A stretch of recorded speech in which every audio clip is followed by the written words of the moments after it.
Hello, my name is Dave Baxter. I'm a longtime comic book reader, ex comic book editor, ex comic book literary agent, ex Sundancer, and currently I host a podcast called Vintertainment. That's with a V, Vintertainment, where we pair wine with different works of entertainment, including movies, TV shows, music, books, and, of course, comics. Now, on this commentary track, I'm going to talk at length about the TMNT comic book, the OG, but also the mini volumes and series and spin-offs that came in its wake. Also, the toy line, the animated show, and of course, this first live-action movie and how they all tie together. TMNT, more than most, is it's one of the most unlikeliest franchises to ever franchise. Even on the scale of unlikely franchises, this is tippity top. This is up there for a litany of reasons. Not only was it's a comic book created by two guys who met by complete happenstance. They created a single issue of a black and white underground punk rock style comic. They had no intention of ever making a second issue of that comic. The magic that seemed to be captured in that comic and in the subsequent issues really seemed to stem from the two of them working together. They were very different personalities. They were very different types of people, but even by their own admission, they filled in each other's gaps. They were the strengths to each other's weaknesses. Together, they created things that just sung on a level that they learned even not too long after, when they tried to do the TMNT individually in solo and take turns on issues. Like, the magic wasn't there the way it was when they were doing it together. And not only that, but then you have the toy line, the animated series, this live action series. The fact that this comic and this absurd concept, and this concept was pretty outlandish even for the time, especially for the West, nothing like this had ever really become a proper franchise. It was completely creator owned. It was completely just a passion project of two individual people. This was not corporate mandated. This was not a think tank. This was not created, in a boardroom meeting at a toy company. Like, everything, every step of the way as we go through the story of the Teenage Mutant Ninja Turtles and how it came to this live action movie and even everything that came after, it is just one unlikely event after another, after another, after another, in a way that, frankly, almost no franchise that exists today ever became such a franchise like, and in the way that Teenage Mutant Ninja Turtles did. It is something to behold. So after the first issue came out, it was only 6 years later, only 6 years, that this first live action movie dropped, because the concept had already become that much of an international phenomenon.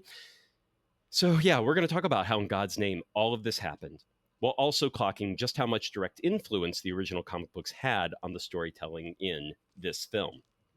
So the first issue of the comic, that really came out at a time. Oh, and by the way, Sam Rockwell, I always forget he's in this movie, but he has actually a number of scenes. It's actually kind of funny, because this scene, we're going to see that April gets rescued here by one of the turtles. There's the Psy, so this is actually going to be Raphael that's going to be rescuing April. And we see then Sam Rockwell kind of tied up and left for the authorities, but he's just kind of a free man later. I get the feeling, certainly when I watched this in the theater back in the day, and even subsequent viewings, I did not notice it was the same guy just kind of wandering around in other scenes later in the movie. So, but anyway, that's Sam Rockwell. There is also Skeet Ulrich, I'm not sure how to pronounce his name, and Scott Wolf are also some of these teenage young man thugs, hoodlums, whatever you want to call them, part of the Foot Clan, quote unquote. We're going to talk a little bit about the name Foot Clan here in just a moment. But so the comic book, that came out in the late. It came out in the mid 80s. And this was at a time when, by the late 70s, early 80s, we were really into like post-Cold War punk rock. Ooh, Golden Harvest. Let's talk about them for a moment. Golden Harvest, of course, is, at the time, in 1990 and all through the 80s, it was the Hong Kong martial arts cinema studio. it was the competition of the Shaw Brothers in the 70s. By the late 70s, they kind of had cropped up. Shaw Brothers was starting to struggle with audiences. They kept doing things in a very old school, old fashioned studio way. Audiences weren't really responding to that anymore. And Golden Harvest came in. They swiped Jackie Chan. They swiped Sammo Hung. They swiped all those, like the folks you think of for the golden age of Hong Kong: John Woo, Choi Hark, this what Ringo Lam.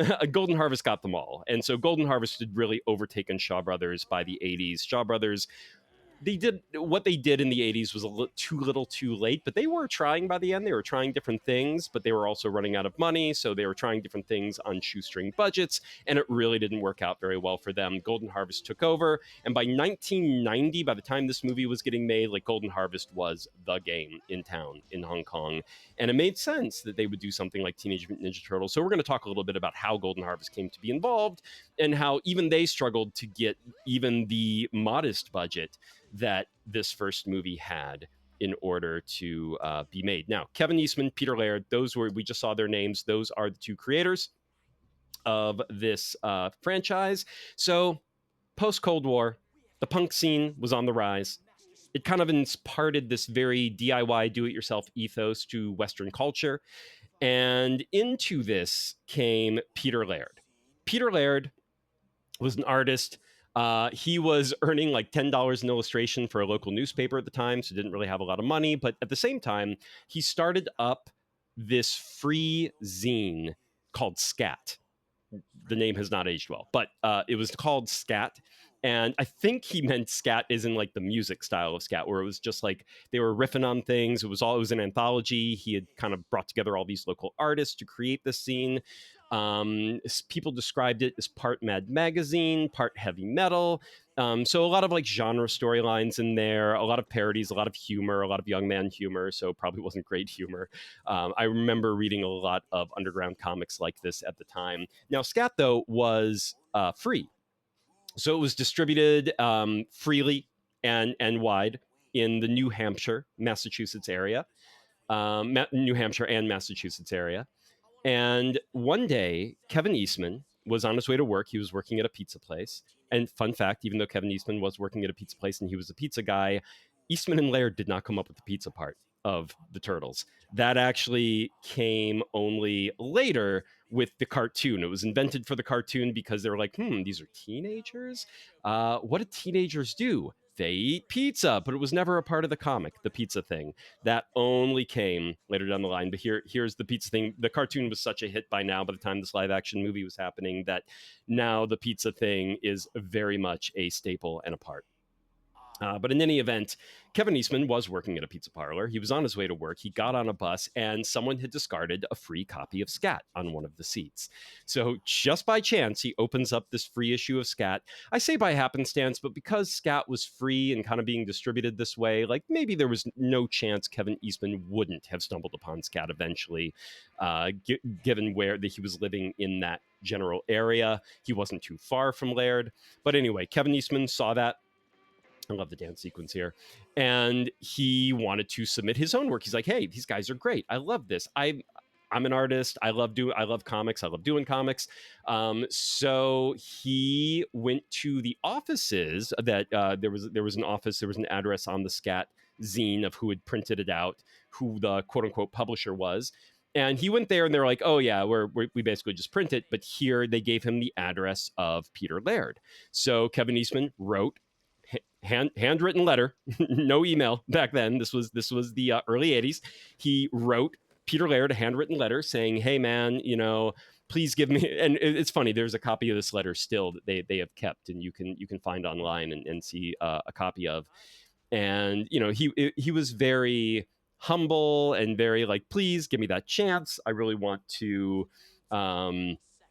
show you what I can do, show you my work. And Peter Laird wrote him back and said, hey, that's awesome. Why don't you just come on over to my place? They did not live too far from each other. Why don't you just come on over? We're going to sit down and we'll just hang out and talk about it and see what we want to do. So they did. And Eastman went on over to Laird's place. Oh, so one thing I want to point out about the pizza here, this is a Domino's delivery guy. Obviously, Domino's got the whatchamacallit, when product placement for the movie. But it's funny because while Domino's is prominent here in the movie, people in the States, I don't know if this was overseas, but in the States, actually, it wouldn't be overseas. I don't think Pizza Hut existed overseas, but Pizza Hut here, when this movie, this first Teenage Mutant Ninja Turtles movie came out on VHS, it was a Pizza Hut commercial that won I'm not sure if that was specifically product placement because it was not a Turtles oriented Pizza Hut commercial, but they still stuck it before the movie. So you would always watch the Pizza Hut commercial and then the movie would begin. My friends still think that is a proper intro to the movie, that you're supposed to watch it as a prelude to watching this live action first TMNT movie. They still try to watch it before watching this to this day. It's on YouTube. You can find it if you Google TMNT Pizza Hut commercial, you will find it on YouTube. Sometimes they watch it there and then jump over and watch the movie. I have no idea if it's going to be on this release of the Turtles. I don't think so, but if it is, just in case, this is why it's there. Now you know. But for Americans, they kind of went hand in hand after a little while. You watch that VHS tape. We wore those VHS tapes out, and that Pizza Hut commercial would play every time. And we got used to that Pizza Hut commercial almost being like the opener for this first TMNT movie. Now, I also wanted to point out that, the hoodlums in the TMNT comic, there were always like hoodlums in New York City. It was based in New York. And nevertheless, this like thefts are rampant and crime is on the rise, and that's going to tie back to the Foot Clan. That is actually something they invented for the movie. That is not something from the comics proper. We're going to talk a little bit more about what the comics proper did, but Casey Jones, he is from the comics proper. And here's the fun thing. Raphael and Casey Jones, they did actually meet almost precisely like this in the comic. So Eastman and Laird had already done issues 1 and 2 and 3 of the comic. And as mentioned before, I'll step back and go back to the beginning here in just a moment. Let me jump ahead here because we're on this scene.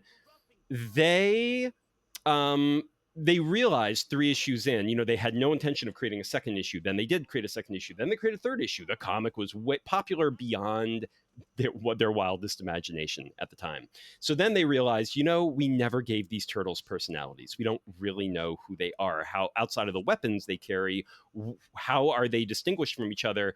And they had peppered in a little bit. Raphael was kind of the hothead here. And so what they did after the third issue is they're like, let's do a one-shot for each turtle, where we actually explore just them going solo and show who they are compared to the others. So the Raphael one-shot was the first one they did between issue 3 and 4. And it was this story right here, where Raphael, he was the hot-headed one, the passionate one. Kevin Eastman was the personality that most connected to him. And so Kevin Eastman, he was kind of really the progenitor of Raphael and Raphael's whole style, because Peter Laird was much more the Donatello type, more cerebral, more thinking, more introverted.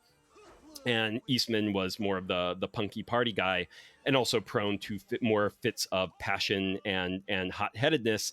And so he very much aligned with Raphael. And when they did this one shot, he was like, well, let's do this. Let's introduce someone like Casey Jones. So Raphael, they're like, we want to go down the path that Raphael is the hot-headed one. He is prone to bursts of violence and passion. But what if he meets someone who's worse than him?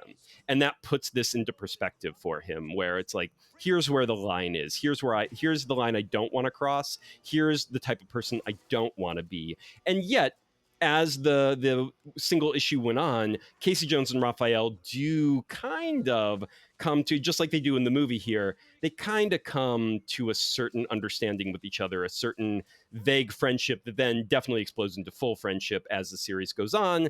But initially it was this. And also, I believe Kevin Eastman thought it was really funny if, vigilantes like Casey Jones, they always have these tragic backstories where they lost somebody. And he's like, well, what if we had a vigilante that didn't have a tragic backstory?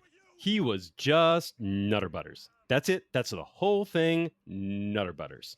And yeah, he is, the Batman type, and he's very violent, and he's got a hero complex, but no tragic backstory. Raphael, come sit by me. Couldn't this wait till morning? All right, so back to Eastman and Laird, back to where I left off with them. So they met up. When Kevin Eastman walked into the house of Peter Laird, the first thing he saw on the wall was a framed original comic book page from Jack Kirby. And freaked out, nerded out, geeked out. He had never seen an original page of comic art before that wasn't his own. Not that he had drawn any comics yet at that point, but he had been teaching himself how to draw. He was a very burgeoning artiste. But he saw the Jack Kirby. Peter Laird was a huge Jack Kirby fan. They bonded over that. They started to realize they bonded, they liked the same kinds of comics. They liked the same kinds of stories, the same kinds of ideas. And yet they were very different types of people, right? As mentioned before, one is Raphael, one is Donatello, and that was very true for everything they basically did. Laird was more Donatello. He was more of the story guy. He would make the story. So actually, let me start with Eastman because this makes a little more sense. So Eastman was more of your punk rock guy. He was able, his art had much more dynamism to it. He could really do the layouts and make an action scene work and make an action scene sing. He could really put the passion onto the page, and Laird could then see all the ideas Kevin was coming up with, and Kevin would be like, yeah, that idea, it's cool, that's why I want to do it. And Laird would see that and be like, okay, but let's also make it make sense and let's weave it into a proper story. Laird was more meticulous that way. He was more of the world builder. He was and then his art style was much more meticulous than Kevin's as well. Kevin's was looser, Kevin's was more dynamic, but Laird had the detail. Laird had the texture, and just you could marvel over how well put together his art was, and the two together just were magic. Now, fun part about April O'Neil here: April in the comics was not a news reporter. And never was a news reporter, never became a news reporter. That's something they invented for the animated show, and then, of course, translated that onto the first feature film here. And in the comics, April is a computer programmer. So she is, if you've seen the animated TV show, you know of the Mousers, those little robot, two-legged robot robots that go around and chomp on things. And they were they're called Mousers because they were supposed to like hunt the mice and the rats in the New York sewer system and clean up the New York sewer system from all the vermin. And of course, Splinter being a rat, that makes him run afoul of the Mousers. Now, in the comic, Baxter Stockman, and in the animated show, actually, this guy named Baxter Stockman is the inventor of the Mouser. In the comic, April O'Neil was his protege, his assistant. And she was a computer programmer. And when she finds out that her boss is actually using the Mousers to hold the city ransom, she rejects that. He tries to kill her. She's rescued by the turtles, and things basically flow like they do in the movie, except for the fact that she was the computer programmer and all had to do with the Mousers rather than a news reporter right here tracking the Foot Clan down. We'll talk about why the Foot Clan in the comic is not really that big of a deal at all in just a moment. We're going to get to the first issue of the comic here soon, but yeah, she was a computer programmer. The Mousers then, we're going to talk more about the Mousers when a little bit later in this feature film, because there is a major sequence that is stolen directly from issue number 2 of the comic book, which is when they introduced the Mousers and introduced April O'Neil. She was not even a part of the first issue. Again, they weren't really building a supporting cast in the first issue because they didn't think they were ever going to make a second issue. Anyway, back to Eastman and Laird. So they really filled in each other in terms of strength and weaknesses, and they wanted to create a company. They're like, well, if we're going to publish things, why don't we invent a company? So they came up with the title Mirage because really that's what the company was. It was just the two of them working out of Laird's home. There was no office, there was no team, there was no studio, there was no nothing. But they called it Mirage Studios because it wasn't a studio, it was a mirage. And then with Mirage Studios, then they were just kind of toying around. Okay, maybe they thought they'd do an anthology. Maybe they just do a like, what are we going to do? What is this comic? Maybe we'll just do one comic. They weren't even sure how they didn't have a lot of money. They're like, we're not even sure how we're going to be able to print this thing. So one day, Kevin just sort of draws a turtle standing upright, a bandana on his face, and the bandana was almost more outlaw, like a triangle kind of a thing, like hanging off his nose and everything. So it wasn't the tight little bandana eye mask that they wore later, but he had that and holding a pair of nunchaku, right? And he said, "Hey, look at this! It's a Ninja Turtle." Laird loved it, drew his own version of that, showed it to Kevin. Kevin had to one up that because that's what these two kind of did with each other, was one up each other. And then he drew 4 of them, each with their own weapon. And for the most part, it was the weapons that they would stick to going forward. And they were all the Ninja Turtles. And then it was Laird that decided and came up with the idea of like, why don't we stick Teenage Mutant in front of the name? And he basically wanted to do that just for the rhythm of the whole thing, which, hey, spot on. Teenage Mutant Ninja Turtles. The rhythm is, it works. It is a rhythm. And you can see here, this is Golden Harvest production, so the martial art kind of fancy footwork and whatnot. They had actual stunt guys in these costumes. When we get to one of the later fight scenes, I'll probably talk more at length about that and who those people were, who the martial arts consultants were, who the choreographer was, because that's all a lot of fun stuff that we should talk about as well. So they had this Teenage Mutant Ninja Turtles. They had one drawing, and then they did a couple more drawings and whatnot. They did a drawing where then, they kind of invented the shredder and the foot. So here's the thing. They were inspired by the underground black and white comics of the time. They knew that's the kind of thing they were making.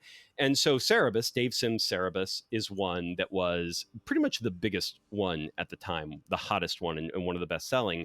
And Cerebus had started out, the full name was Cerebus the Aardvark, which was a parody of Conan the Barbarian. And Cerebus originally, he even wore that little helmet with the little horns, just like Conan did. He had a little vest, and it was based off the Barry Windsor Smith version of Conan comics at the time that I think had come out in the 70s. And so Cerebus the Aardvark was very much a parody of Conan to begin with, and then it evolved and became its own thing. Now, similarly, Teenage Mutant Ninja Turtles was a bit of a parody. It was a parody of the Frank Miller run of Daredevil. And you think about it, this was the whole ninja side of things. And in Daredevil, the Ninja Clan was the hand. So here in Teenage Mutant Ninja Turtles, the Ninja Clan was the foot. The mentor of Daredevil in Frank Miller's run was Stick. And so here the mentor is Splinter. And then even the Turtles, their origin, it's a truck that in an accident, these little canisters of radioactive goo fall off and mutate Splinter and the Turtles. And same thing, Matt Murdock, he becomes blind because of a accident where chemicals come off a truck and blind him, but give him the radar sense of Daredevil. So it was all very much a riff on the Frank Miller Daredevil comics of the time. It is really quite simple, Miss O'Neill. And he knows my name. Perfect. So this was the era, as mentioned before, of the underground comic press. It was thriving in America. You had Zap Comics, you had Robert Crumb, you had the fabulous Furry Freak Brothers, you had Death Rattle, you had Dave Sims' Cerebus. And these comics were all doing surprisingly good. Like, these creators were earning a modest but still a living on making these comics. So Eastman and Laird had the idea that, okay, we think we can make our money back if we can figure out how to get this printed. So it took them about 2.5 months to create the first issue of Teenage Mutant Ninja Turtles. And by the way, this origin story you're going to see here, this is canon. This is the remember, Teenage Mutant Ninja Turtles 2 movie is Secret of the Ooze, or the mutagen, I believe, as they call it in the comic. And these are the canisters, and this is what mutates them. And that is directly from the first issue of Teenage Mutant Ninja Turtles. So they were like, okay, what is the story of these guys? And riffing off of Daredevil and kind of letting that create the basic structure for the story, they went to town. Now, the best part about Eastman and Laird and how they work together, which is so unusual, and to this day, they say it just made sense to them at the time. They never talked about it. They didn't decide to do anything this way. They just did it this way. And every time they tell people this is how they work, people are like, "What do you mean? How? How does that work?" And they don't know how to answer that because they're like, "It just did. We never gave it another thought." So they did not divvy up the responsibilities. There was not one person doing layouts, another person doing pencils, another person doing inks, another person doing letters.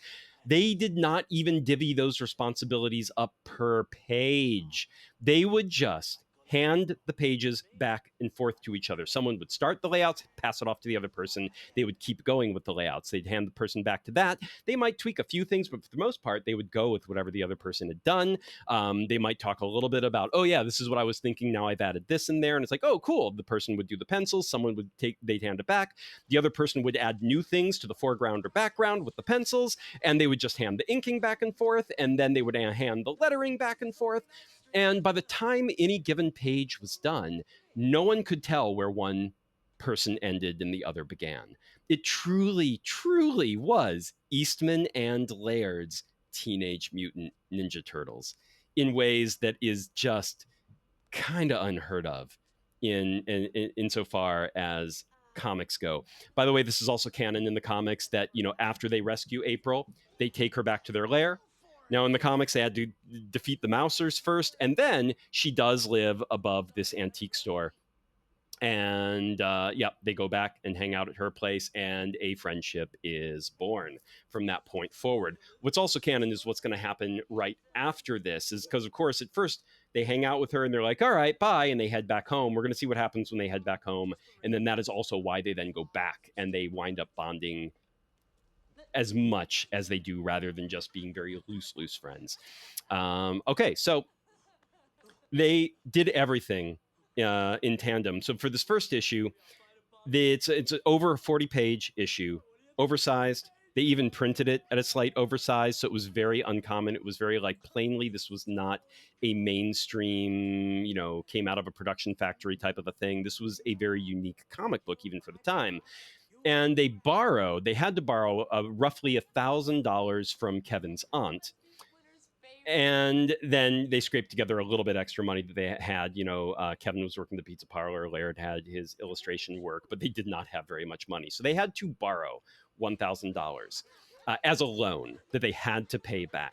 So Laird, this really struck Laird, especially because I think they had to borrow this from Eastman's aunt. And I don't think, no one loves that, right? No one wants to borrow money from their friend's family member, kind of a thing. So this really struck Laird, and he hated the idea that it had to be that way, that they could never have even gotten this off the ground or started it without that loan. And that loans are also really tricky because you do have to pay it back. Maybe there's even interest involved in there. What happens if the comic wasn't a success? It absolutely was. Spoiler alert. But what if it wasn't? And so Laird created what's called the Xeric Foundation throughout the 90s and 00s.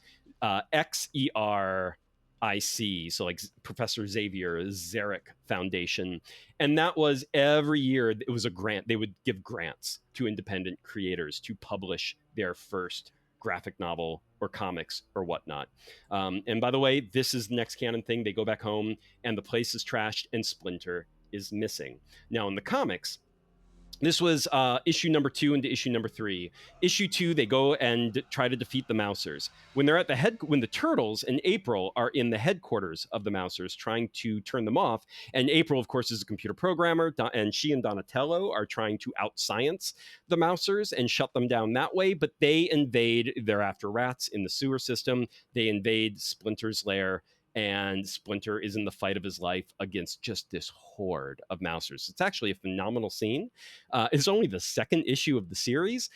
Also oversized. All the early issues of TMNT were oversized. They did not make normal-sized issues. They always made these big, fat issues that would take 4 to 6 months to make. So they would only come out occasionally, but then you'd get a huge, big, fat, thick issue. And so Splinter was near death's door. By the time the Mousers shut down, he had fought valiantly, had staved them off as long as he could. And then finally, the Turtles succeed. They shut the Mousers down. Splinter is near death's door, lying in the sewers. And he is then found by this alien being called the Utroms.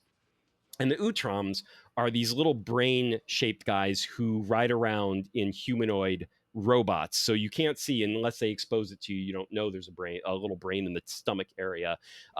You might recognize that description as the Krang villain from the animated series. Now that is a character that was created just for the animated series. So we'll talk about where Krang came from, but he was basically an offshoot of the Utroms. The Utroms were not villainous in the comic, but they were very connected to the Turtles' origins.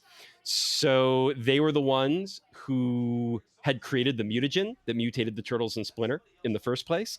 And when they found Splinter, they bring him back to their headquarters to heal him. But then Splinter is missing. The Turtles don't know where he is, just like here, they don't know where he is. And so they went back to April's place. And for a little while, April and the Turtles are trying to support each other while they also search for whatever happened to Splinter. Is he alive? Is he dead? They don't know. And the Utroms are the one that have him, but not in a nefarious way. I'm going to circle back to that in just a moment, but let's get back to Eastman and Laird. So they borrowed $1,000. And by the way, the Zarek Foundation, it ran for like 20 years almost. And when I was growing up in high school and college years and directly post-college years, that was going to be the 90s and 00s. And man, though, like the Zarek Grant funded so many incredible comics. Finder by Carla Speed McNeil, if you've ever read that from Dark Horse Comics, it got her off the ground and funded a lot of what she did. Desert Peach by Donna Barr had the Zarek Grant. There just so many. I'm just going to forget. It funded. And especially if it was like a black and white comic at the time. I feel like Jobnik, I forget the creator's name on Jobnik, the lady who actually, she's a Canadian that did enlist in the Israeli army back in the 90s. She was Israeli, she had a background in that, and she wanted to see what that was like, and then she did a graphic novel of her experiences there and what it was like being in the Israeli army in the 1990s. And Jobnik was that, and I believe that was funded by the Zarek Grant as well. So many incredible comics in that regard. But the $1,000, they were able to print 3,000 copies based on that $1,000.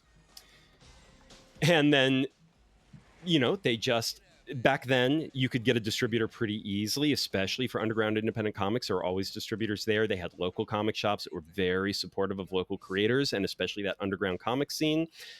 Comic shop creators noticed, not for the first issue, but by the second issue, when the second issue was dropping, that there were people that had just kind of like never entered their comic shop before, coming just for the Teenage Mutant Ninja Turtles second issue. But I'm getting slightly ahead of myself. The first issue, they sell out of the first printing. They go into a second printing. It's kind of stunning. Now, this first issue, they thought it was a one-off. They thought it was a lark. They weren't going to make their money. They were hoping to pay the loan back. They didn't think they'd make enough money to actually go print a second issue and to take any of this all that seriously. Though maybe if they paid the money back, they could take another loan out, so on and so forth. But they didn't really. But they thought if they took another loan out, it'd be for a completely different comic, not another issue of Teenage Mutant Ninja Turtles. For that reason, that first issue has the Foot Clan, has the Shredder. And as we see a little bit later when we get Splinter's full origin, that whole origin of the Splinter, Oroku Saki as the Shredder, and Yoshi as Splinter's master. I'm going to forget Splinter's master's full name, something Yoshi. All of that is canon from the comics. That is exactly what's in issue number 1. But issue number 1 ends with the death of the Shredder and the decimation of the Foot Clan, the dissolution of the Foot Clan, because they thought they'd never come back to these characters. It was over. So they just one and done. Here's the story. Here's the origin. Here's everything. And to be fair, they never brought the Shredder back.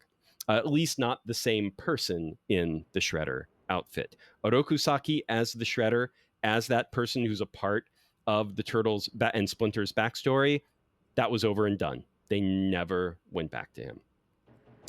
So the first issue sells great.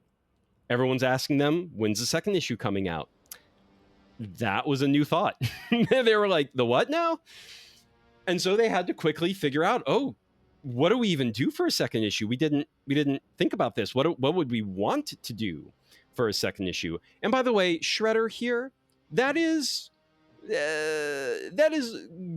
roughly the same design as in the comics, except far more outlandish. This is one plus side of having an action figure toy line that spawns everything that comes after, including this live action movie, is of course everybody's design, character design and costume design. It becomes very action figure. It's big. That helmet is nutter, but that helmet is Darth Vader style. It's bigger than Darth Vader. Those blades, everything about this outfit is just so impractical. The Shredder in the comic was much more practical. that helmet, it was basically that design, but small, tight, close to the head.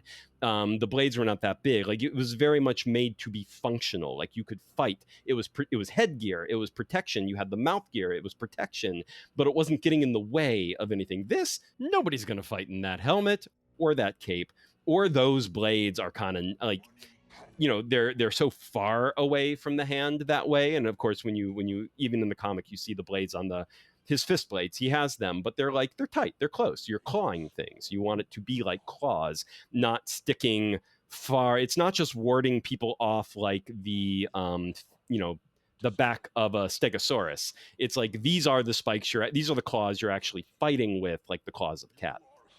So issue number 2 of the TMNT, they came up with the idea of the Mousers. They came up with April. They weren't sure that they were even going to go really beyond issue number 2, but they were like, let's see where this goes. They create the entire story of Baxter Stockman, the Mousers, then Splinter gone missing was something they thought, let's see what happens if we put a cliffhanger on this one. So it's not all done in one, like in issue 1, and that cliffhanger was absolutely, they finish. Well, actually, what they do is they defeat the Mousers, and the end of issue 2 is literally Splinter just survives, and they are like, they just shut down the Mousers. And it's like, we did it, the end. It was almost like the end of a martial arts movie, where it's like you defeat the villain, and then you're like, the hero fist pumps or jumps in the air, and it says the end, and they don't even have credits roll. It's like, that's just it, and the movie's over, and there's like no denouement whatsoever. So similarly, that's how issue 2 ended. Issue 3 picks up with the turtles going back to the lair and Splinter being gone, and then having to go back to April. So it wasn't even until issue 3 that they were like, okay, now we've had 2 adventures, and the 2 adventures were kind of like, we knit them up fairly tightly by the end of the issue. Now what happens from here is we're still going, because issue 2 sold 15,000 copies. That is a black and white comic, a second issue that was 6 months, I believe, after the first issue. So it didn't come hot on the heels. People had to wait. There was anticipation for this, and it was issue 2 when like the non-comic readers started to show up for this comic, and it was like, wow, okay, they did not market this comic. They did not have a marketing budget. This is why this is such an unlikely franchise. Like, this was pure word of mouth, pure people just being like, the Teenage Mutant, what now? What is this thing? Look at what it looks like. Look at this art. Look at this storytelling. This was something that was just absolutely wild, as far in order to succeed and to just sell the way this comic was selling. Comic book shop owners started to constantly ask, okay, when's the next one? By issue 3 and 4, the comic was selling more than the Avengers at the time. Just to put that into perspective, by issue 3 and 4 of an oversized black and white underground indie comic by 2 complete unknowns, starring complete unknowns, a concept that had never been heard of before, that had no other spin-offs, no other anything. It was just the comic. This thing was outselling the Avengers in the mid 80s, slightly past that. I think now we're into like 80, 85, 86, 87, something like that. So mid-ish 80s. And for the third issue was a giant car chase, where they wanted to find Splinter. They couldn't. They get confused for the van that April rides. April drove this van that was kind of like the Scooby Mobile. And there were also these thieves that had the van. The cops were looking out for the crooks. Then they mistook their van for the crooks' van and started to chase after them. And it was there pushing a sort of a car chase sequence, something Kevin wanted to do. And still, they were exchanging. Oh, and this is the other fun part about the 2 of them doing this together. By the way, Raphael, this rooftop fight scene, this is all going to be canon from the comics too. I'm going to come right back to that in just a moment. But this, Casey seeing him, the fight that's going to happen back in the apartment, this is all going to be canon from the comics. Now, at one point, Kevin and Laird, by issue number 2, I believe, they were living in different cities for a short while, and they kept sending each other snail mailing the pages back and forth to each other to continue working the way they did on issue number 1. They still did not divvy up the responsibilities. That's insane. That's nuts. But they kept doing it that way. And it took them a long time to create these comics for that reason, but they were in no rush because they were like, this was pre-social media, right? This was pre anybody. Like nowadays, you're like 1 week late, and they're like, "Oh, you lost all your followers. Like, how can you lost momentum? How will you ever pick it up again?" These guys took months to make each individual issue, and they had to come up with everything on the fly as they were going. So issue 3, big car chase sequence that ends with Splinter. We finally then see what happened to Splinter at the very end. This is the first cliffhanger, and we see he's being held by the Utroms. We see that there are these little alien brain beings inside of human robot type stomachs. We don't know who they are yet, but that's a cliffhanger that then leads to the first 4-part multi-part storyline in the comic. They had never done that before, and that this was the next big challenge, right? Issue 4, 5, 6, and 7. We're going to be kind of put it to the test and see, can we make a multi-part story and make it work? And this was going to be an intergalactic story. They were fans of Star Wars at the time. Star Wars was not that old at the time. So they wanted to do their own version of Star Wars. This is where Laird's world building came in.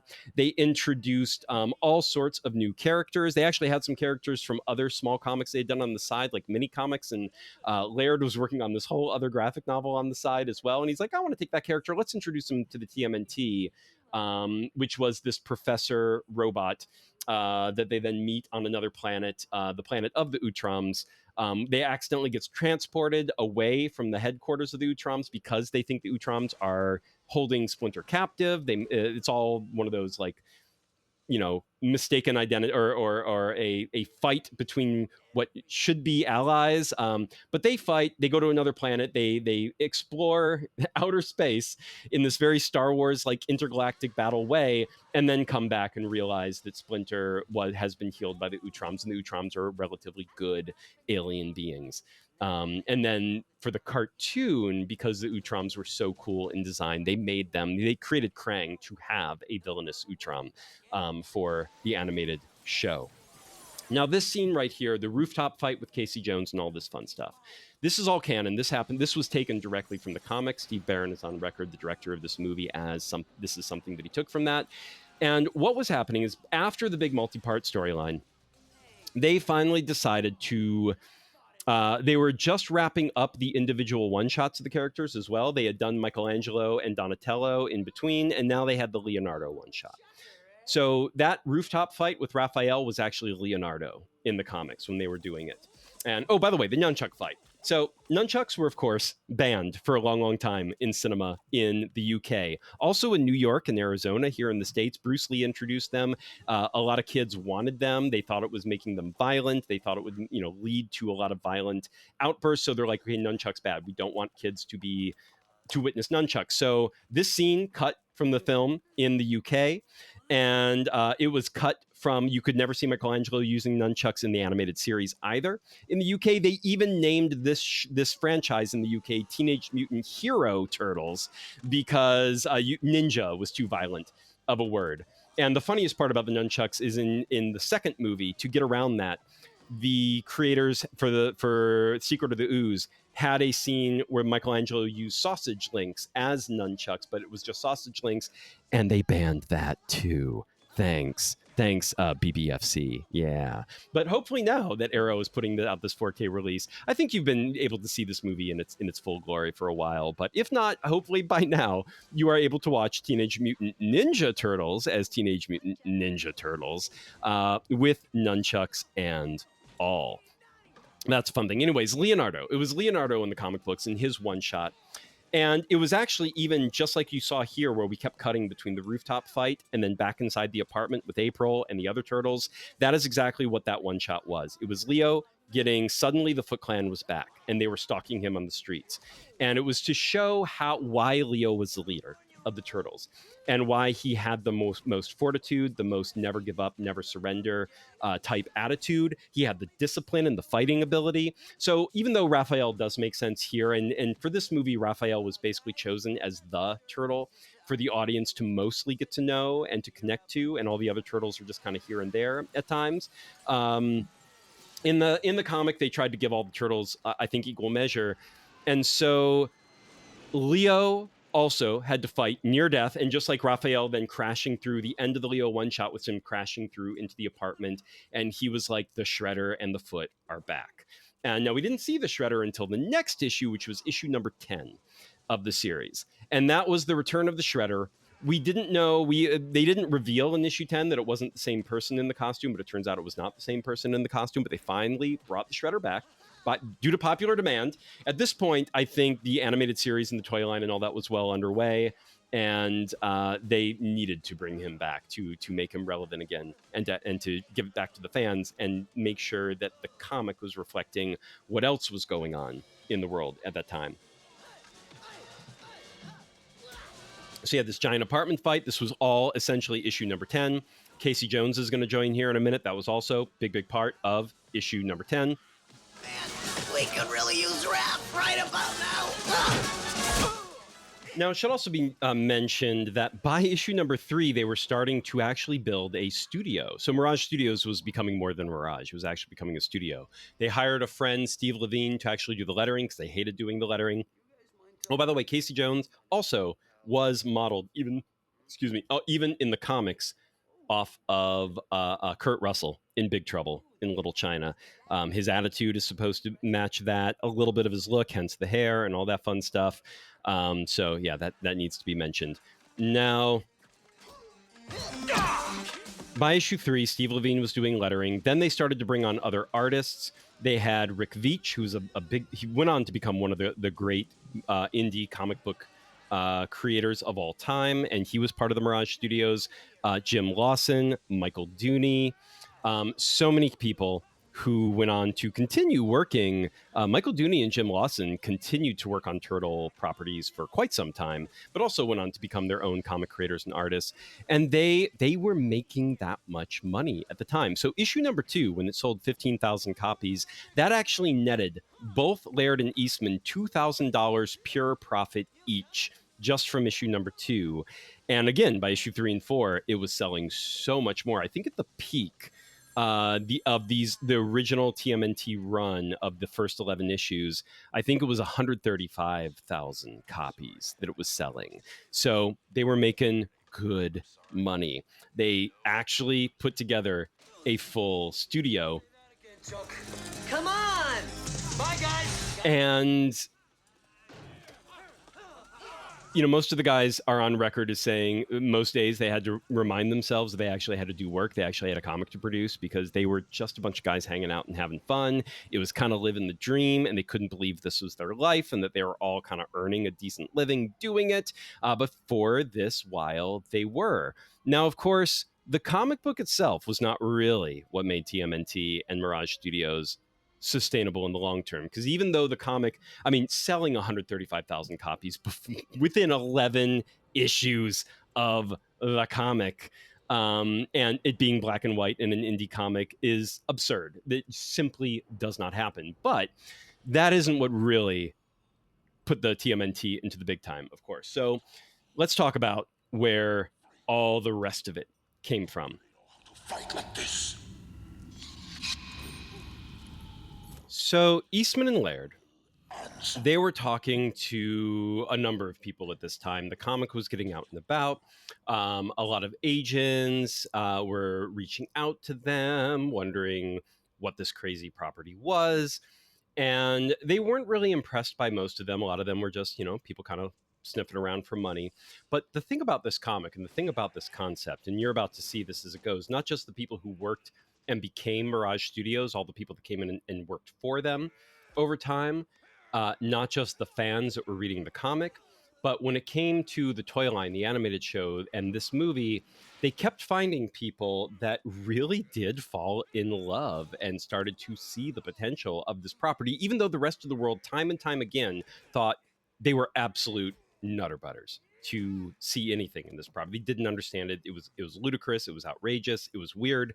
But then Mark Friedman of Surge Licensing, he was the one that was blown away by the concept. He's like, Teenage Mutant Ninja Turtles. This is incredible. We have to see what we can do with this. So when he met with Eastman and Laird, they were like, okay, this guy, I think we like what he's saying. They gave him 45 days to see what he could do with it. And they even wrote him alongside, they gave him a note that it jokingly, in jest, said, go out and make us $1 million or else. And then they gave him a copy of the original first issue, first printing. Little did they know how much that was going to be worth in the future. And then also, I believe, a 6-foot life-ish size. No, that is life size. 6 foot, 6 foot life size TMNT kind of plushy giant creature, so you could actually show people what it looked like and hold it up to them. So Mark Friedman went out there. He went to every toy company with this concept, and they all said, hell no. This is crazy. Like, no, what? Nobody's heard of this. Nobody cares. It's weird. You want to make toys out of this? It was only Richard Salas, one guy at Playmates, who saw it and kind of had a similar sense that Mark Friedman did, where he was like, all right, yeah, this is really neat. He reached out to a couple of people, a third-party group that was just getting into the design side of toy making. John Handy was the main guy. And he reached out to him and said, evaluate this as a potential property and do a presentation to the Playmates team a little bit later. John Handy, he was looking to do something different than what most toys were at the time. So when he saw the TMNT, he also was like, yeah, this is fantastic. I really want to get behind this. So they put together an entire presentation for the group at Playmates. He and his team came in, did the presentation. They were so into the presentation that they weren't really paying attention to the room while they were giving it. And when the presentation was over, they looked out at the room. Crickets. Nobody liked it. Nobody had anything nice to say. And they were like, okay, they think we're crazy. And they went home. And I believe the next day or a couple days later, Richard Salas walks into their office and said, hey guys, that TMNT presentation, great work on that. I liked it a lot. And John Handy was like, could maybe you wanted to have said something in the meeting? And Salas said, oh no, you lost those people. They hated you. You weren't going to convince them. But he said, it's never the end. It's not the end. We're gonna keep seeing what we can do with this.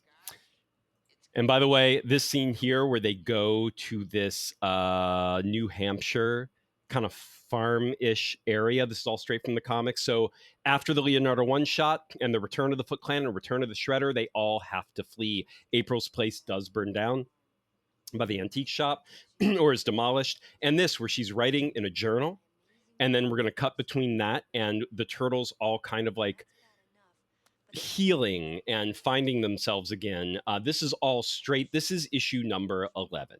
This was kind of the end of the peak of that original comic run, where this is sort of the denouement of the whole thing. This scene right here with Casey, and this is Donatello in the truck. In the comic, it was Raphael in the truck. And they were just like kind of, they're having a conversation. They're also just going to be calling each other names back and forth as they're trying to fix this car, this truck. That is direct from the comic. Apparently that was something Eastman, just like he just kept throwing out the names they would call each other. And they both, Laird and Eastman, loved the fact that they just kind of kept swiping scenes like this directly from the comic and putting it into this first movie.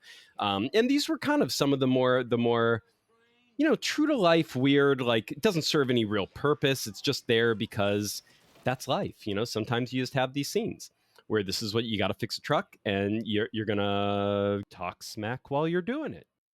So all of this is issue number 11. I'll circle back to how issue number 11 kind of rounds things out. After issue number 11, Eastman and Laird, things had broken down between them quite a bit by the 11th issue. That seems sudden, but don't forget this was years of comic making at this point, because they did not make these comics very fast. With the studio, once they had a full studio, they made it faster, but that still doesn't mean they were making it fast per se. And one thing about their style of always kind of like just trading pages back and forth, and they never really had to talk about anything, they would just be able to create.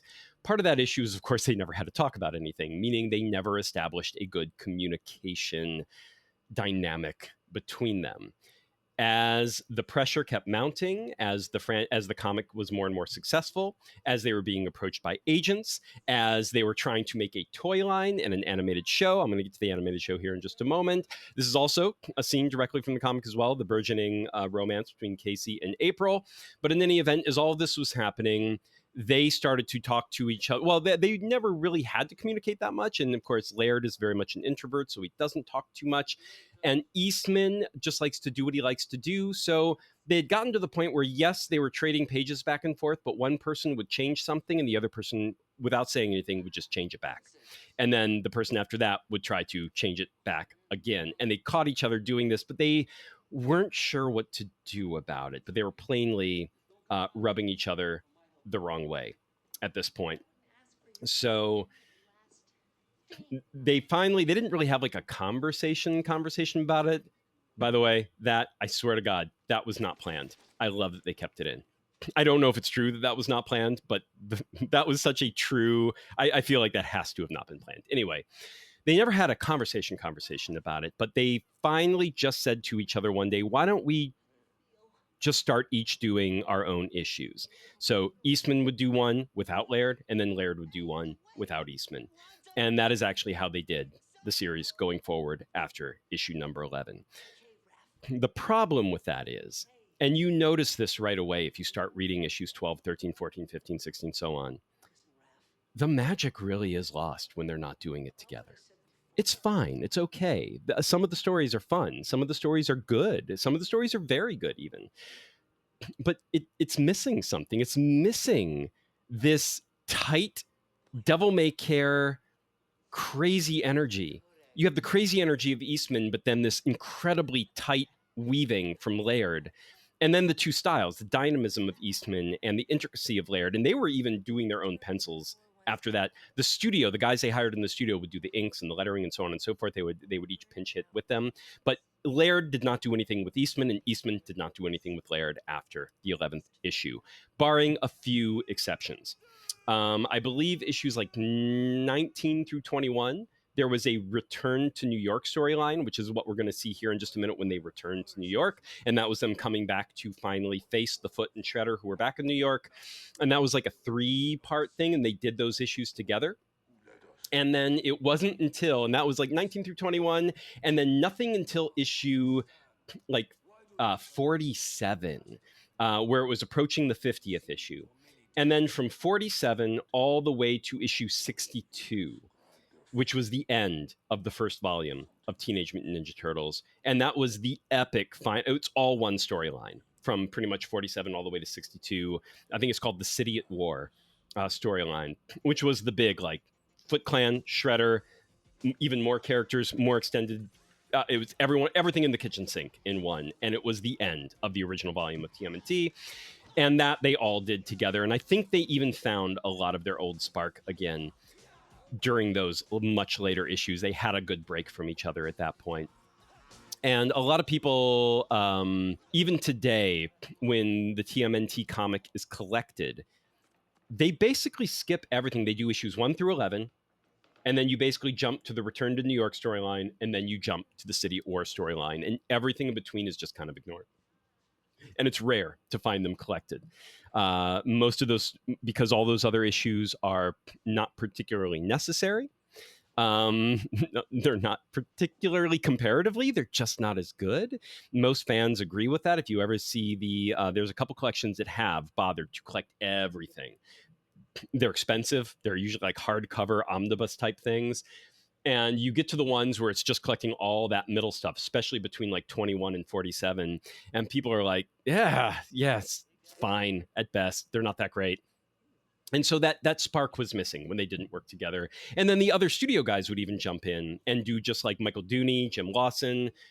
They would just do their own issues where they would do both pencils, inks, and all the art on the cover and everything. And someone else would do the lettering. So Eastman and Laird were starting to get really wrapped up in the larger business of TMNT and Mirage, and doing less and less on the Turtles themselves as it went on, except for those rare storylines where they would come back and wrap everything up. Now, back to Playmates. So the meeting, the pitch to Playmates went terribly went terrible, but Richard Salas still liked it. And so Richard Salas and John Handy basically were like, look, if we want Playmates to sign off on this toy line, the comic doesn't reach as good as the comic was doing for a comic, and especially for a black and white indie comic. It's not reaching enough people to really greenlight a toy line. So we need to make a cartoon. We need to make an animated series. So they reached out to a producer that could get that going. And the producer, his first thought was to reach out to the one and only Chuck Lorre. And Chuck at the time was actually doing animation. That was his ballywick at the time. But when they reached out to him right at this moment, he was just starting to transition into sitcoms. So, Chuck Lorre now is best known for Big Bang Theory and Grace Under Fire, Two and a Half Men, just one of the biggest TV sitcom guys out there. But at the time, he was mostly known for animation. And so they reached out to him about this Teenage Mutant Ninja Turtles thing. And he was like, look, I'm just starting to get my feet wet in the sitcom world. I'm way too busy to do this. But he passed them on to a writer he had been working with called David Wise. And when the producer rang up David Wise, according to David Wise, the producer was he was like, very apologetic about this concept, about this property, because it was such a weird property. And so the producer was like, so we have something we'd like you to work on. It's about, teenagers, and it's about mutants. And David Wise just finished Teenage Mutant Ninja Turtles. And then according to Wise, he could hear the other guy drop the phone on the other side of the line when he said that. And he's like, yeah, Teenage Mutant Ninja Turtles. I love the Teenage Mutant Ninja Turtles, which at the time, you have to remember, was just a comic. There was no other way to know about it. So you had to have been reading the black and white comic at that point. And so Wise was all on board. Wise, of course, came up with a number of things. He came up with pizza as the thing that they were going to eat and be obsessed with, being teenagers. He did come up with the Cowabunga and Cowabunga Dude tagline that they would say, and bodacious and all that type of stuff. These were not things they said in the comic. They were not radical, all that fun stuff. That all came with the cartoon. He came up with Krang. He came up with sort of how... Oh, and also one thing that the toy line in the animated series really had to cement was the multicolored masks that they wore. The different, Michelangelo being orange, Raphael being red, Leonardo blue, Donatello purple. The comic was black and white, but when they did color covers. And when they did the color covers, they all had red. They all were red. They were not multicolored, which is something bizarre to think about looking back, because that's such a staple of what they look like to us now. But there were not the multicolors to this day. In the Mirage comics, they were, and the Mirage comics kept going for a while, and they did not change that. Not even after the animated show, even after these movies, they did not suddenly start giving them multicolored masks. They were always all red when they wore those masks. They never changed that. They stuck to their guns on that. So they came up with that for the TV show, for the animated series. Now, the first season was just a 5-part miniseries. They're like, we're just going to do this. This is the test run. We're going to do a 5-part miniseries and, find a network station that's going to broadcast that. They did, and it was a massive hit. Everyone loved the TV show and the animated show. And when that became a hit, the toy line was greenlit at Playmates. And then the toy line was a massive hit. It sold out every holiday season. It was, and you have to realize, this was, by the time the toy line and the animated show was coming out, we're talking 3 to 4 years after the first issue of TMNT had landed. The first issue of a black and white independent comic. And they now had the beginning of an animated series.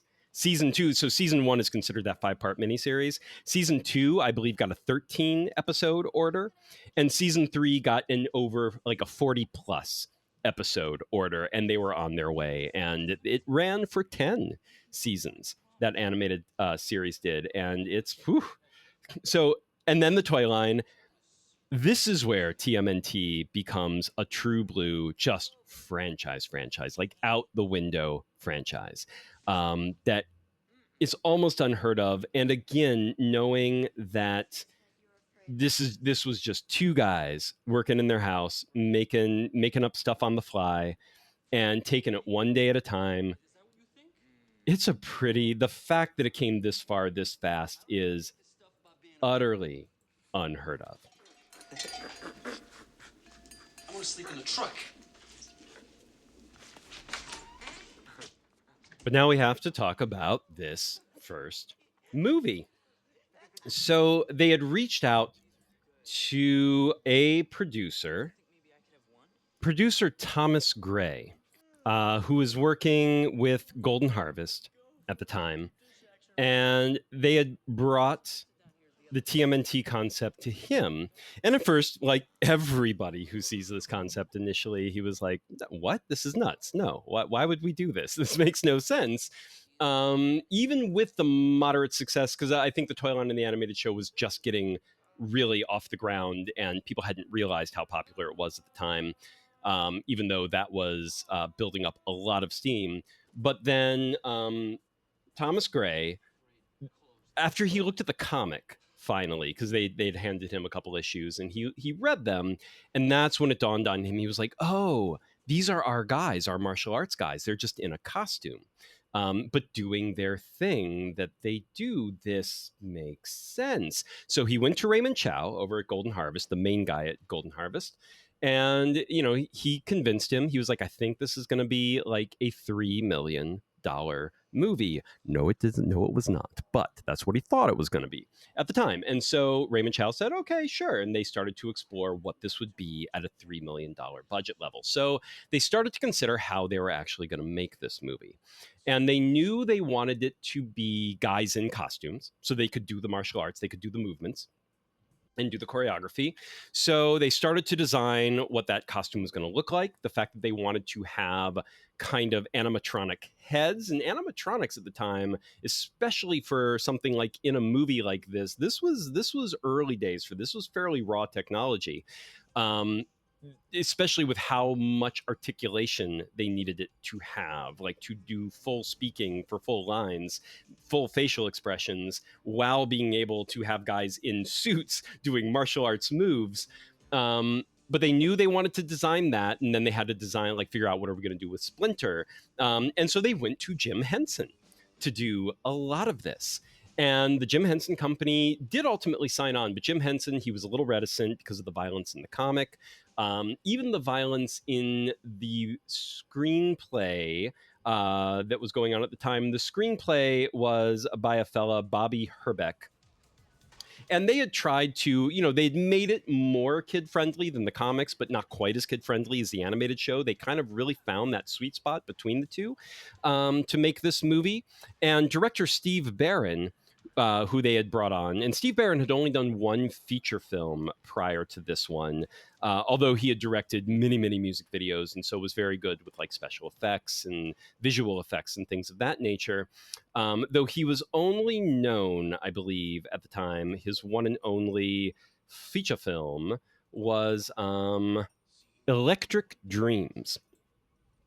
But he had never done something quite at this level of TMNT. But Steve Barron was a fan of like Grimm's fairy tales. And even as a kid, when he was a kid, he remembered how effective those tales were to him. Like they were eerie and they were scary, but at the same time in a good way. Like they electrified him and he remembered them to this day. So he wanted to make something more in that vein. Also, with as they started to work with Jim Henson and they started to realize all the puppetry, all the animatronics, like the darkness in this movie, a lot of that is also about they can get close to the animatronics and like make it look good because they're all in shadow. You're not seeing every nook and cranny. You're not seeing what's rubber, what's metal, what's latex, what's anything. It's like, no. It can all look pretty good if you drench it in a little bit of shadow. And then this also gave it some of that grim darkness, for lack of a better term. I don't think that term existed back then, but grim dark-ishness of the comic book itself, which was a much more violent, not geared towards kids type of a comic book. It was very adult punk rock in that regard. So they went to Henson, and it was mostly Brian Henson, the son, that oversaw a lot of the production alongside Kevin Clash, the one and only Elmo. And Kevin Clash is actually, he's doing the voice of Splinter. And he's doing all the manipulation of Splinter. And Brian Henson and Kevin Clash, they were the ones who really oversaw the Jim Henson part of this production. Jim himself, this movie was released, and I believe he passed away shortly after. It might have been between this and the second movie. But he was not super, he was involved in the original design work and kind of making sure that what Jim Henson, what they were putting their name on, was something he was okay with, because he was a little nervous about the violent side of these things, and he did not want his brand associated with something that was going to be too. And it's funny because so much about this movie reminds me of The Dark Crystal. Splinter definitely reminds me of a lot of the puppetry in the Dark Crystal, and the fact that the Dark Crystal and Labyrinth exist, and he's like, this could be too violent, this movie. And I'm like, man, Dark Crystal is so much scarier than Teenage Mutant Ninja Turtles. I suppose maybe it's not as violent, but I don't even know about that. I guess because there are actual human characters in this one, maybe, is what his issue was, versus just all puppets getting, you can bash a puppet and it's not violence the way it is when it's against humans. Anyway, the Henson Creature Shop was on board, and they created a lot of these things. Now, for the turtles, for the heads, these were animatronic heads that were radio controlled. And for a lot, what they would have to do is programmers the day before would basically program all the movements. So like all the lines they knew they were going to be recording the next day, that would all be pre-recorded the day before. So when they got there the next morning, it was like ready to go and they could start shooting those scenes. The people in the costume would do the motions and the hand and the body movements, and then the mouth and lips would do the thing. And you had people doing the voices for the turtles. You had the people in the costumes as the actors doing the body language for the acting. And then you also had the stunt people that would wear the costumes for the martial arts sequence and the fighting sequences and the stunt moments as well. Now, one of the problems with the heads, because they were radio control, they would sometimes, like, they would program all night long, get there the next morning, and the whole system would crash, and they would have to program from scratch at that point. And when that happened, Splinter was fully hardwired and not radio controlled, so they often had to shoot him instead while the turtles were down. And they even had a term, Major Turtle Breakdown, or MTB. They'd switch to human actors or Splinter whenever an MTB would occur. And this was apparently also kind of tricky with the heads. There was a human head inside the turtle head, and those mouths would of course open and try to talk. And if the lighting was off, the light would shine on the human head inside the turtle mouth. So you had to always make sure that you were lighting. Another reason this is kind of a darker lit movie, was to make sure you couldn't see the human head through the mouth and inside the turtle head. Now, a fun story about the turtle heads as well is that because they were radio controlled, they filmed a lot of this near a major airport. And apparently and so sometimes they would just try to shoot a scene and the head just wouldn't respond. Like, they'd send it the signal and it would do absolutely nothing. And they were frustrated by this. They had no idea why it wasn't happening. And then, sometimes it would work, sometimes it would not. And they found out that it was actually the radio from the airport that was getting the radar from the airport that was getting in the way of the radio signals they were trying to send on set. Apparently, the commercial frequencies they were using originally were too close to what the airport was using, and they had to switch to a military frequency in order to get the heads to work more frequently. Let's get out of here. And the sequels definitely leaned more towards, they became more kiddie. The second movie, Secret of the Ooze, it was just an action figure extravaganza for the most part. And they had like the ninja rap from Vanilla Ice. Now, that should be stated also that one of the reasons for the Vanilla Ice Go Ninja Go, this was also the time that Turtles coming out of their shell tour was something that was going on, where it was people in those turtle outfits. The technology had improved a little bit, and they were able to put them live on stage doing whole tours and singing whole songs. I remember the Coming Out of Their Shell tour. I owned it on VHS as well as a kid. I never saw them live, but I loved that as well. But yeah, this first movie really hit that sweet spot, I think, between the adult and the kiddie. And really made it work better for most. And then you get that sense of the darker, more punk rock aesthetic of the black and white comic book as well. Now we should talk about the stunts and the martial arts, because here's kind of the big fight sequences, the big finale we're kind of entering into right here. So this stunt action choreography was by Pat E. Johnson. He was a black belt in American Tang Soo Do, a Korean martial artist. He sadly just passed away in 2023. But he was a major Hollywood stunt guy. He had done he was known for the Karate Kid movies. He did the choreography there. Later, he did things like Green Street Hooligans, Punisher Warzone. Oh, it was both the same director. Now that I think about it, the female director that I love so much that I wish she was given more action, Lexi Alexander. Yes. I wish she was given more stuff. Green Street Hooligans. My God, watch that if you have not. That is a phenomenal movie. And Punisher Warzone.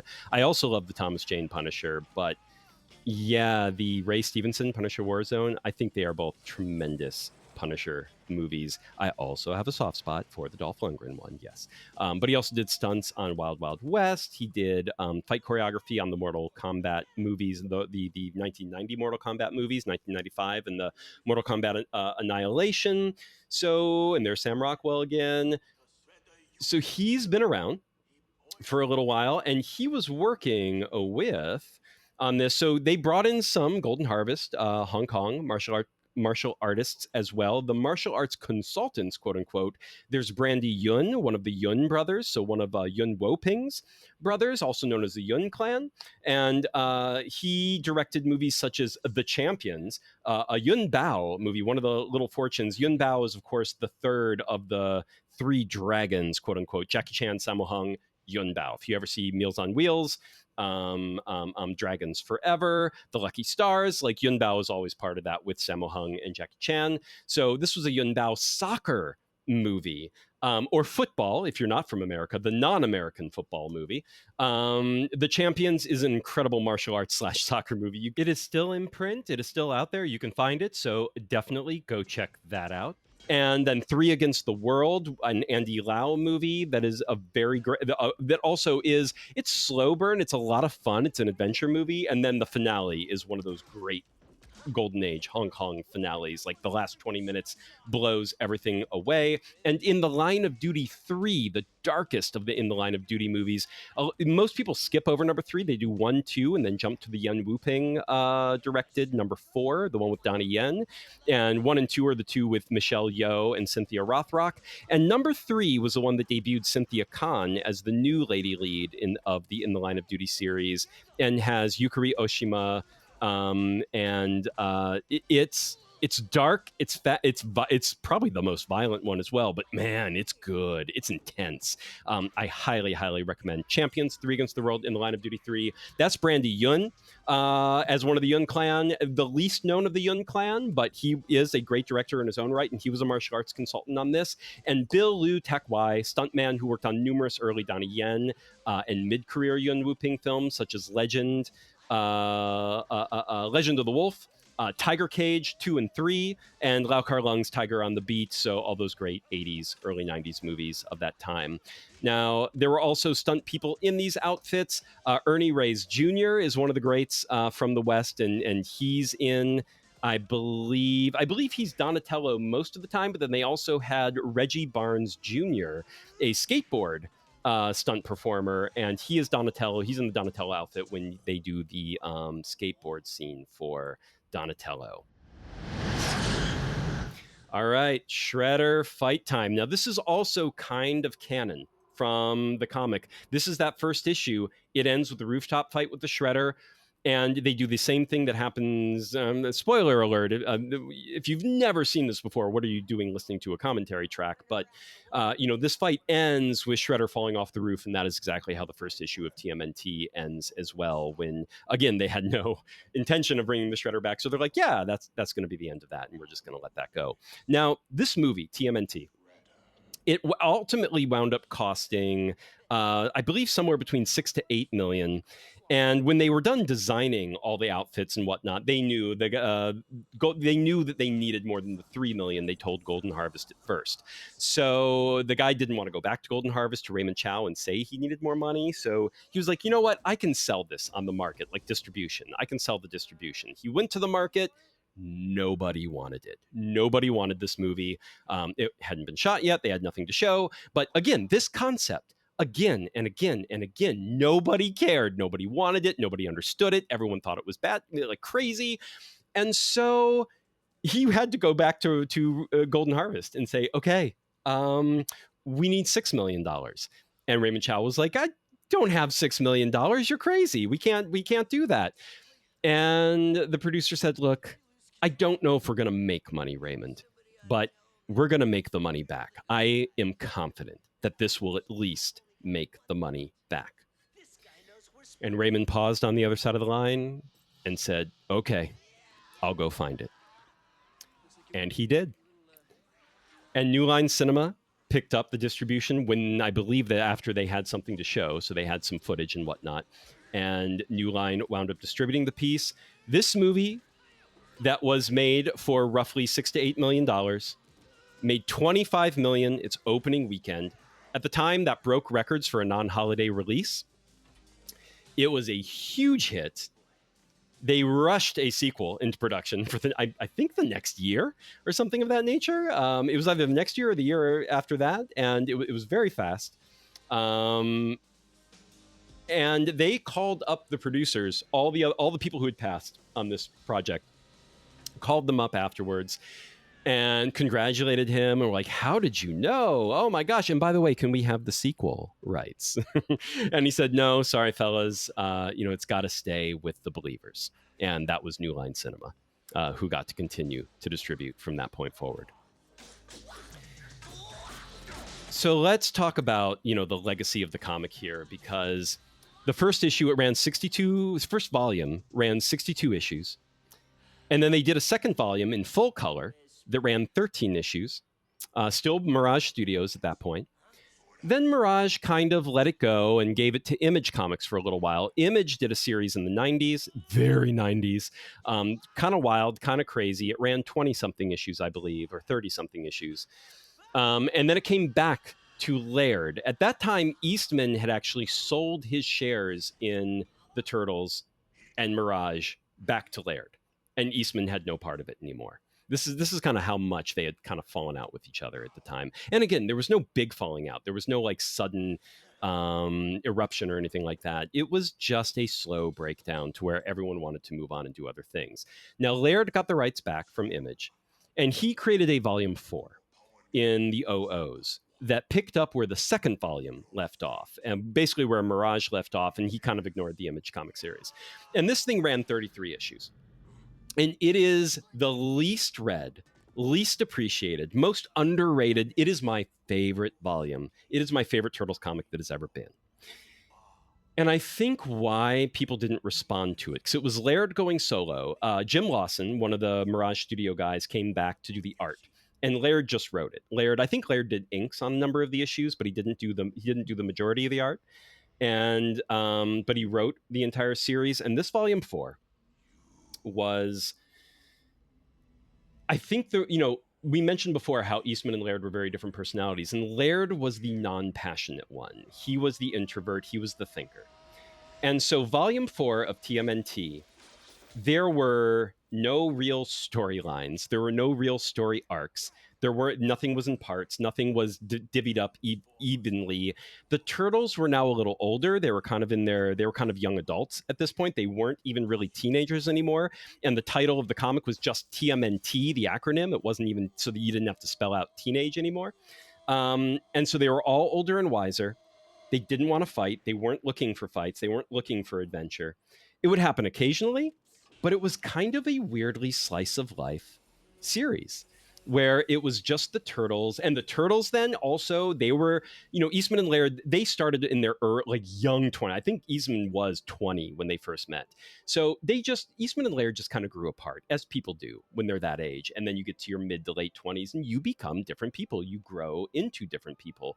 And of course, you start to chafe against the walls that you've built around yourself at any given point in time, and especially when you were younger. And so the turtles themselves, Laird wrote the turtles, they didn't want to be together anymore. They wanted to go have solo outings and adventure and just sort of explore the world on their own. And so they were drifting apart. And then something that is threatened in every single TMNT volume, movie, animated show, Splinter always has this moment where he's like, one day I will not be here for you. And you have to learn to do things without me. And so in volume 4, just a few issues in, it wasn't even that far in, Laird let Splinter pass away by natural causes. He had a heart attack. He passed. He was old. Everyone was getting older. So volume 4 was about life. It was about aging. It was about becoming, coming into your own. And there was some action, there were some adventures, but each issue just sort of stopped at any given, like you ran out of pages and the next issue would just pick up where those pages left off. Like there was no beginning, there was no middle, there was no end to anything. Everything just kept going. The series does just sort of end as well. Laird, it wasn't selling that well, and Laird by 33 issues in just sort of lost interest and never came back to it after 33 issues. That said, it's my favorite TMNT comics of all time. I highly recommend everyone try to hunt down those TMNT, not Teenage Mutant Ninja Turtles, just TMNT, and it's volume 4 of the Mirage series. See if you can go find them. They're black and white, and they are marvelous. They are unlike most of what you have ever seen when it comes to the Turtles. And then from there, the comics now continue with IDW. Laird sold the rights to Viacom in 2009. Now, Laird does still, to this day, one thing he kept when he sold it to Viacom. He kept the rights to be able to publish TMNT comics on his own as much as he wants. So Laird can still publish. If he ever wanted to go back and pick up Volume 4, he could. Even though Viacom and now IDW has rights to also, he can't stop them from doing their version of TMNT, but they also can't stop him doing his version of TMNT. That is a fascinating deal. But that's one he could make because TMNT was simply that big.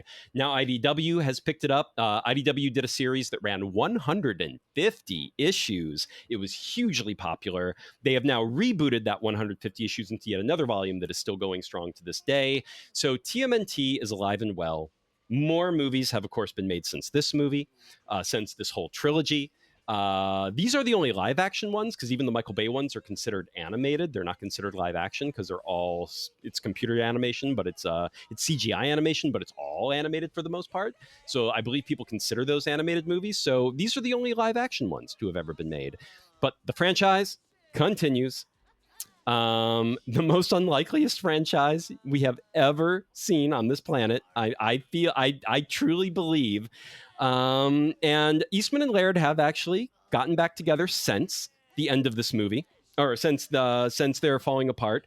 Most recently, they did a single series called The Last Ronin, where they worked on it together, a TMNT story, and it was so popular and such a huge hit, they had to come back and do it again. And The Last Ronin 2 is now also out. So, story of Eastman and Laird's lives. Every time they try to do something Turtles, it's so popular. People love it so much. They have to do more of it.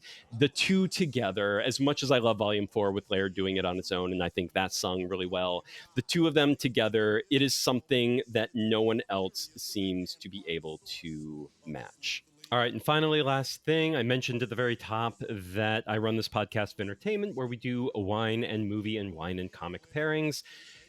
And so, of course, I have to do a pairing with this movie. But, this is a kid's movie, so we're going to leave the alcohol out of this. We're going to do a proper beverage that anybody, no matter who you are watching this movie, you can pair this. Anybody. I was about to say maybe not if you're a diabetic, but you know what?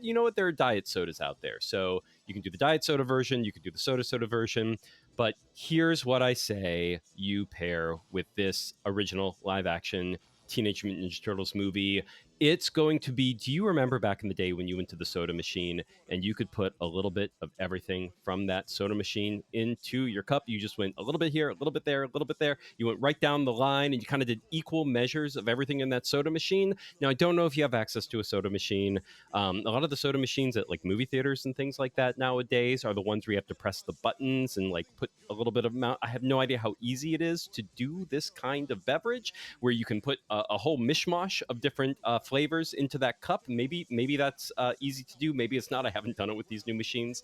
But just in case it isn't, and just in case you're watching this at home, because that's probably where you are watching this, here's what I say you ought to do. Go buy just 4 sodas. Make sure you have a lemon lime soda, so like a 7-Up or a Sprite type of a thing. Make sure you have a classic Coca-Cola or Pepsi or Right, whichever brand is your preferred brand, but that classic cola. And you can do the diet versions of any of these as well.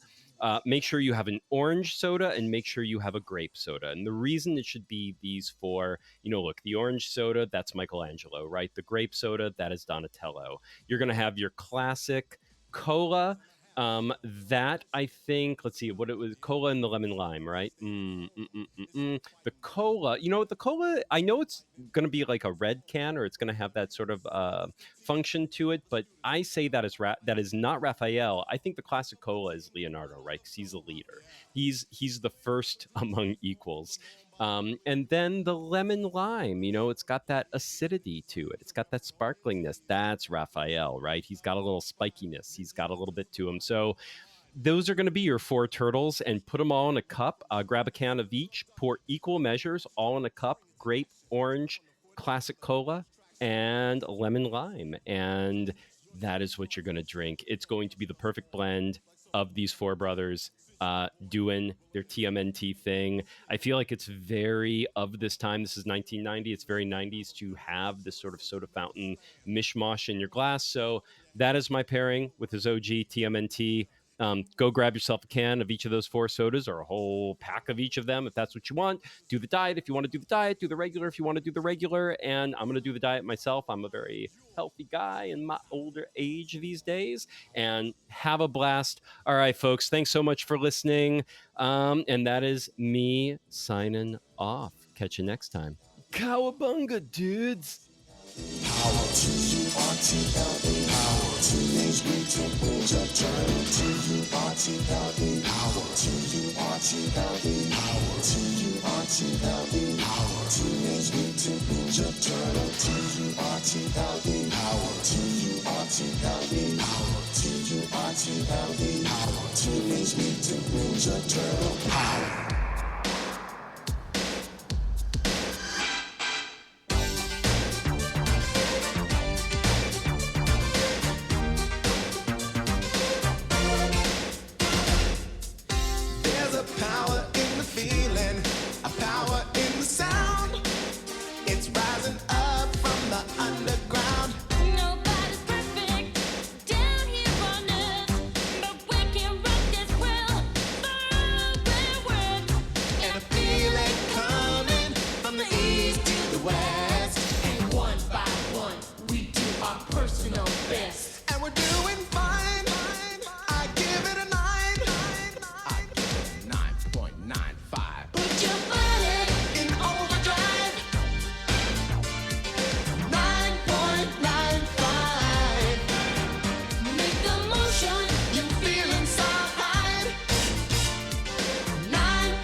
Turtle power.